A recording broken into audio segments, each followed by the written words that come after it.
మహా TV news channel office పైన BRS కార్యకర్తలు విచక్షణారహితంగా దాడులు చేయడం జరిగింది.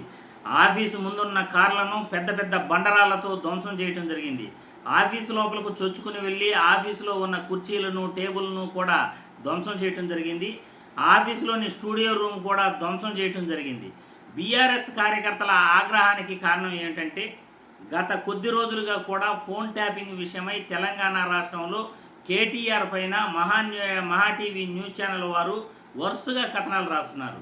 యూట్యూబ్లో వారు పెట్టే థంబ్నెయిల్స్ చూస్తుంటే మహా టీవీ ఛానల్స్పై బీఆర్ఎస్ కార్యకర్తలు ఎక్కువ ఆగ్రహాన్ని పెంచుకున్నారు, వాళ్ళపైన ఎక్కువ ద్వేషాన్ని పెంచుకున్నారు.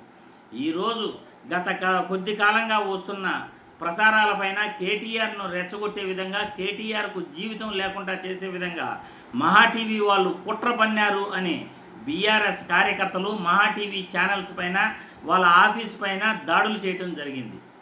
ఈ దాడులను ప్రతి ఒక్కరూ కూడా ఖండిస్తారు.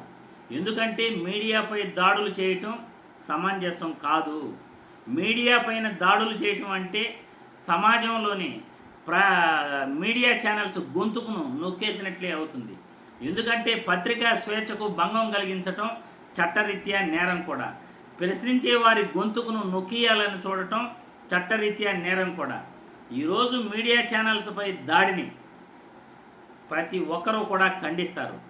కానీ గత కొద్ది రోజులుగా ఏం జరుగుతూ ఉంది, బీఆర్ఎస్ కార్యకర్తలు ఎందుకు మహా టీవీ న్యూస్ ఛానల్స్ పైన దాడి చేయటం జరిగింది అని అంటే, యూట్యూబ్లో వారు పెట్టే థంబ్నెయిల్స్, వాళ్ళ ఛానల్లో ప్రచారమయ్యే న్యూసు, కేటీఆర్ జీవితాన్ని నాశనం చేసే విధంగా ఫోన్ ట్యాపింగ్ సంబంధించిన చర్చను ప్రతిరోజు కూడా వాళ్ళ న్యూస్ ఛానల్స్లోనూ వాళ్ళ యొక్క యూట్యూబ్ ఛానల్స్లోనూ ప్రసారం చేయటం బీఆర్ఎస్ కార్యకర్తలకు ఆగ్రహాన్ని తెచ్చిపెట్టింది. దీనిపై మహా టీవీ న్యూస్ ఛానల్స్పై దాడిని ముఖ్యమంత్రి చంద్రబాబు గారు, డిప్యూటీ ఉప ముఖ్యమంత్రి పవన్ కళ్యాణ్ గారు ఆంధ్రప్రదేశ్ తరఫున వాళ్ళు ఖండించటం జరిగింది. ఎందుకంటే మీడియాపై దాడులు చేయటం సమంజసం కాదు, పత్రికా స్వేచ్ఛను అడ్డుకోకూడదు అని చంద్రబాబు గారు మరియు పవన్ కళ్యాణ్ గారు వాళ్ళు ఖండించడం జరిగింది. ఇదే విషయం పైన గతంలో సాక్షిపై దాడులు జరిగితే ఈ ఎల్లో మీడియా న్యూస్ ఛానల్స్ కానీ పత్రికలు కానీ ఏ ఒక్కటైనా ఖండించాయా? సాక్షి టీవీ పైన దాడి జరిగినప్పుడు అసలు సాక్షి టీవీతో చర్చలు జరపాల్సింది. మహా టీవీ ఎడిటరు ఈరోజు అంటున్నాడు, మీకు ఏదైనా ఇబ్బంది ఉంటే మా ఆఫీస్ ముందు వచ్చి చర్చలు చేయాల్సింది, మేము కూడా చర్చలు చేసేవాళ్ళం, ఆఫీసులపై దాడులు చేసే ప్రజాస్వామ్యాన్ని కూనీ చేస్తారా అని మాట్లాడుతున్నారు. ఇదే విషయం సాక్షిపై ఆంధ్రప్రదేశ్ రాష్ట్రంలోనూ దాడులు జరిగినప్పుడు మీకు కూడా గుర్తుండాలిగా. ఎవరు చేసిన కర్మలు వాళ్ళు ఖచ్చితంగా అనుభవిస్తారు అనడానికి ఇది ఒక పెద్ద నిదర్శనం. ఆ దేవుడు ఉన్నాడు అనడానికి ఇది ఒక పెద్ద ఉదాహరణ. ఎందుకంటే మనం ఏం చేస్తున్నాం, మనం గతంలో ఏం చేశాము, అవతల మీడియాపై మన తోటి జర్నలిస్టులపై దాడులు జరుగుతుంటే మనం ఒక్క మాటైనా మాట్లాడామా? చంద్రబాబు నాయుడికి అనుకూలంగా న్యూస్ రాస్తే మీరు చాలా హ్యాపీగా ఫీల్ అవుతారు. చంద్రబాబు నాయుడికి వ్యతిరేకంగా న్యూస్ రాస్తే మీరు ఎవరిపైనైనా దాడి చేసేందుకు సిద్ధంగా ఉంటారు. అందులో భాగంగానే జగన్మోహన్ రెడ్డి చంద్రబాబు నాయుడుకు ప్రత్యర్థిగా ఆయన రాజకీయాల్లోకి వచ్చినప్పటి నుండి కూడా ప్రతిరోజు జగన్మోహన్ రెడ్డిని టార్గెట్గా చేసుకుని వార్తలు రాస్తున్నారు, న్యూస్లో డిబేట్లు పెడుతున్నారు. సాక్షి ఛానల్లో ఒక రాజకీయ విశ్లేషకుడు ఒక మాట నోరు జారిన దానికి సాక్షి ఛానల్లోని ఎడిటర్ కొమ్మినేని శ్రీనివాసరావు గారిని అరెస్ట్ చేయించారు. సాక్షి ఆఫీసులపై దాడులు చేశారు. ఈరోజు మహా టీవీ ఛానల్లో కేటీఆర్పై ప్రసారం చేసిన ఏ ఒక్క విషయం పైన కూడా అంత దుర్మార్గంగా, అంత దిగజారిపోయి సాక్షి టీవీ ఏ రోజు కూడా అటువంటి కథనాలను ప్రచారం చేయలేదు. కేటీఆర్ జీవితాన్ని నాశనం చేసే విధంగా, కేటీఆర్కు రాజకీయ భవిష్యత్తు లేకుండా చేసే విధంగా వాళ్ళు న్యూస్ ఛానల్స్లో వాళ్ళు మాట్లాడుతున్న మాటలు, వాళ్ళు ప్రచారం చేసే వీడియోలు, యూట్యూబ్ ఛానల్లో వాళ్ళు పెట్టే థంబ్నెయిల్స్ అవి ఎలా ఉన్నాయి అంటే బీఆర్ఎస్ కార్యకర్తలనే కాదు, సామాన్య ప్రజలను కూడా, బీఆర్ఎస్ పార్టీని అభిమానించే సామాన్య ప్రజలను కూడా రెచ్చగొట్టే విధంగా ఉన్నాయి. ఎందుకంటే ఒక రాజకీయ నాయకుడి జీవితాన్ని, ఒక పార్టీ అధ్యక్షుడు కొడుకు జీవితాన్ని, ఒక మాజీ ముఖ్యమంత్రి కొడుకు జీవితాన్ని, ఒక మినిస్టర్గా సుదీర్ఘ అనుభవం ఉన్న ఒక వ్యక్తి జీవితాన్ని నాశనం చేయాలని ఫోన్ ట్యాపింగ్ జరిగింది అంటూ కథనాలు, మీరు రాసిన కథనాలు, మీరు యూట్యూబ్లో పెట్టిన థంబ్నెయిల్స్, ఇవన్నీ కూడా మీరు ఏం చేశారు అన్నది మహా టీవీ వాళ్ళు కూడా ఒకసారి విశ్లేషించుకోవాలి.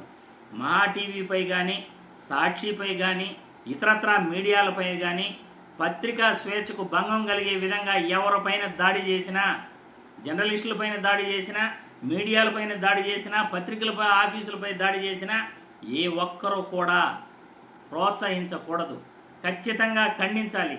పత్రికా స్వేచ్ఛను గొంతు నొక్కే ప్రయత్నం చేస్తే ఎవరైనా ఖండిస్తారు.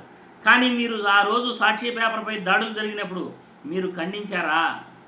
టీడీపీ నాయకులు, టీడీపీ కూటమి నాయకులు, పవన్ కళ్యాణ్ జనసేన నాయకులు అందరూ కలిసి సాక్షి ఆఫీసుపై రాష్ట్రంలో దాడులు జరుగుతుంటే మీ ఆఫీసుల్లో కూర్చుని పకాపకా నవ్వుకున్నారు. జగన్మోహన్ రెడ్డిని సైకో అన్నారు, జగన్మోహన్ రెడ్డిని లేకుండా చేసేసేయాలి అన్నారు. ఈరోజు మీరు ఏదైతే ఆనందపడ్డారో, మీరు ఏదైతే ప్రోత్సహించారో, ఈరోజు మీ ఆఫీసు పైకి, మీపైకి కరెక్ట్గా కర్మలు అనుభవించక తప్పదు అన్నట్లు ఆ దేవుడు మీరు చేసే తప్పుల్ని మీకే తిరిగి అనుభవించేటట్లు చేశాడు అనడానికి ఇది ఒక పెద్ద ఉదాహరణ. చంద్రబాబు గారు, పవన్ కళ్యాణ్ గారు మీడియాపై దాడులు చేయకూడదు, అది సమంజసం కాదు అని అంటున్నారే, మరి మీ కార్యకర్తలు సాక్షి ఆఫీసులపై దాడులు జరుగుతుంటే మీరు ఆ రోజు ఎందుకు ఖండించలేదు? కొమ్మినేని శ్రీనివాసరావు గారి అరెస్ట్ను మీరు ఎందుకు ఖండించలేదు? సుప్రీంకోర్టు కొమ్మినేని శ్రీనివాసరావుకి అనుకూలంగా ఆయన ఇమీడియట్లీ రిలీజ్ చేయండి, ఆయన ఏ తప్పు చేయలేదు, నవ్వటం కూడా ఒక తప్పేనా అని న్యాయస్థానం, దేశంలో అత్యున్నత న్యాయస్థానం కీలక వ్యాఖ్యలు చేసిన తర్వాత ఆయన విడుదలవ్వటం జరిగింది. సుప్రీంకోర్టు న్యాయస్థానమే సాక్షి మీడియాలో మాట్లాడిన మాటలు తప్పు కాదు అని ప్రచారం చేసినప్పుడు ఒక ముఖ్యమంత్రిగా చంద్రబాబు నాయుడు గారు, ఉప ముఖ్యమంత్రిగా పవన్ కళ్యాణ్ గారు, చంద్రబాబు అనుకూల మీడియా వీళ్ళందరికీ కూడా మహా టీవీకి కానీ, ఆంధ్రజ్యోతి, టీవీ5, ఈనాడు వాళ్ళకి సాక్షిపై దాడులు ఆ రోజు మీకు కనిపించలేదా? ఈరోజు మహా టీవీపై దాడులను మాత్రమే మీరు చూస్తున్నారా? మహా టీవీ న్యూస్ వాళ్ళు కేటీఆర్ గారి జీవితాన్ని నాశనం చేసే విధంగా కథనాలు రాయటం, థంబ్నెయిల్స్ పెట్టడం తప్పు కాదా? ఏది ఏమైనా కానీ మీరు సాక్షిపై దాడులు ఖండించకపోయినా కానీ మాలాంటి వాళ్ళం ఖచ్చితంగా పత్రికా స్వేచ్ఛకు భంగం కలిగితే, మీడియాపై దాడులు జరిగితే ఖచ్చితంగా దాన్ని అడ్డుకుంటాం, ఖచ్చితంగా ప్రశ్నిస్తాం, ఇది తప్పు అని చెప్తాం. ఆ రోజు సాక్షిపై జరిగిన దాడిని తప్పు అన్నాం, ఈరోజు మహా టీవీపై జరిగిన దాడిని కూడా తప్పు అని అంటున్నాం. ఇటువంటి దాడులను ప్రోత్సహించకూడదు అంటున్నాం.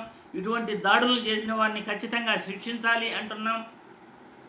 ఈరోజు జరిగిన దాడిని ప్రజాస్వామ్యంలో ఒక చీకటి రోజుగా మేము పరిగణిస్తున్నాం. ఇటువంటి దాడులను ప్రోత్సహించకూడదు, బీఆర్ఎస్ నేతలు చేసింది తప్పు అని ఈ వీడియో ద్వారా తెలియజేస్తున్నాం. కేటీఆర్ గారి జీవితానికి సంబంధించి మహా టీవీ వాళ్ళు చేసింది కూడా చాలా చాలా పెద్ద తప్పు. ఆయన జీవితాన్ని నాశనం చేసే విధంగా యూట్యూబ్లో థంబ్నెయిల్స్ పెట్టడం కానీ, రెచ్చగొట్టే వ్యాఖ్యలు చేయటం కానీ, కథనాలు రాయటం కానీ చాలా చాలా తప్పు. ఎందుకంటే ప్రజాస్వామ్యబద్ధంగానే ఒక న్యూస్ను ప్రజెంట్ చేయాలి తప్పనిచ్చి ఒకరి జీవితాన్ని పూర్తిగా నాశనం చేసేసేయాలి అనే ఉద్దేశంతో వ్యక్తిగత స్వేచ్ఛతో న్యూస్ రాయకూడదు అని ప్రతి ఒక్కరికి కూడా ఈ వీడియో ద్వారా తెలియజేస్తున్నాను. పత్రికలు ఎవరికైనా సరే మనం ఎంతవరకు వార్తలు రాయాలి, నిజాన్ని నిర్భయంగా ప్రజలకు తెలియజేయాలి. అంతేగాని వ్యక్తిగత స్వేచ్ఛ హరించే విధంగా ఉండకూడదు, వ్యక్తిగత దాడులకు మనం ప్రేరేపించకూడదు. కాబట్టి ప్రతి ఒక్కరూ కూడా ఇటువంటి దాడులను ప్రోత్సహించకూడదు.